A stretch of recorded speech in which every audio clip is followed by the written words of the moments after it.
Government, community, and charitable agencies offer many services to people in need, but getting in touch with those services can be difficult. Human services workers provide the connection. They are the face of an agency. Their job titles and responsibilities vary. The question is this, folks. It's the question on the floor. And include social service assistant, case management aide, social work assistant, community support worker, alcohol or drug abuse counselor, mental health aide, community outreach worker, life skill counselor, or gerontology aide. Any one of those titles refers to the person who helps individuals reach the social and healthcare services they need.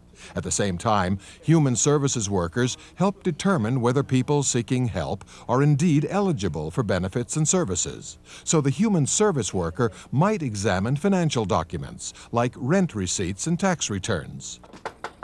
She or he might visit a residence to check the truth of claims or arrange for transportation to hospitals or clinics. Other human service workers help people get on track with their lives, providing services such as mental health treatment, drug rehabilitation, or home care for the elderly. They may also help clients fill out insurance or medical forms, as well as applications for financial aid.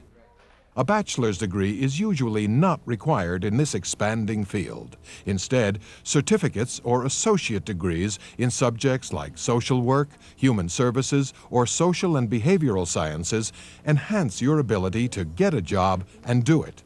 You'll need effective communication skills, patience, and a strong desire to help people. The job is relatively low-paying, though benefits usually are included, and the work can be emotionally draining. But when the right connection is made between a person in need and a service that can help, you'll feel good.